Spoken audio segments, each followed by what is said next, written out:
आखिर क्यों हमें नहीं पता है भारत के अद्भुत वास्तुशास्त्र, वास्तुकला के बारे में? क्योंकि इनका जिक्र हमारी स्कूल की किताबों में नहीं मिलता।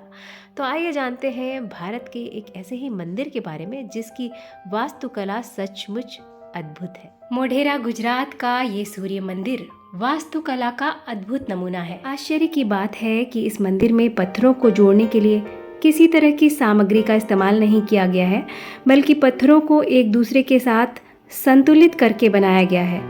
इस तरीके से बनाया गया है कि गुजरात में आया हुआ भयंकर भूकंप भी इस मंदिर को जरा सा नुकसान नहीं पहुंचा पाया।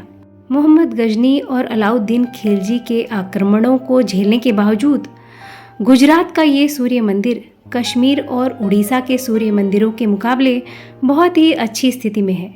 इस मंदिर के 3 हिस्से हैं। पहला हिस्सा है सूर्य कुंड। इस कुंड तक पहुंचने के लिए रेखा गणितीय आकार की खूबसूरत सीढ़ियां बनी हुई हैं। इन सीढ़ियों पर ही 108 छोटे छोटे विभिन्न देवी देवताओं के मंदिर हैं। इस संख्या के पीछे भी एक आधार है। हमारी 12 राशियां होती हैं और 9 ग्रह होते हैं। दोनों को मल्टीप्लाई करने पर संख्या आती है 108। इस कुंड का जल कभी सूखता नहीं है। देखकर बस एहसास किया जा सकता है कि मंदिर का ये दूसरा हिस्सा, जिसे सभा मंडपम कहते हैं, कितना सुंदर है।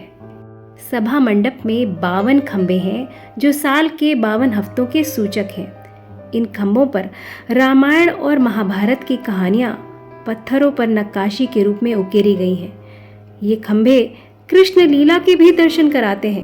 सभा मंडप चारों दिशाओं में खुलता है। ये वो जगह है जहाँ धार्मिक और सांस्कृतिक उत्सवों का आयोजन किया जाता था। मंदिर का तीसरा हिस्सा वो हिस्सा है जहाँ सूर्य देव की आराधना होती थी। इस हिस्से को गर्भगृह कहा जाता है।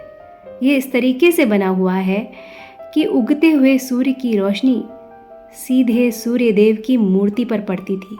ये मूर्ति शुद्ध सोने की बनी हुई थी, जिसके माथे पर एक बड़ा सा मणि लगा हुआ था। उगते हुए सूर्य की रोशनी जब इस मणि पर पड़ती थी तो पूरा गर्भगृह जगमगा जाता था। अलाउद्दीन खिलजी जैसे अनपढ़ अज्ञानी आक्रमणकारी इस मूर्ति को लूट कर ले गए। उन्हें क्या पता क्या होता है विज्ञान, क्या होती है शिल्पकारी। ये मंदिर अपने आप में एक पूरा कैलेंडर है। मंदिर का ये मुख्य भाग बंद कमल की पंखुड़ियों के ऊपर उकेरा गया है, जिसके ऊपर हाथियों की एक पंक्ति है जिसे गज पेटिका कहा जाता है।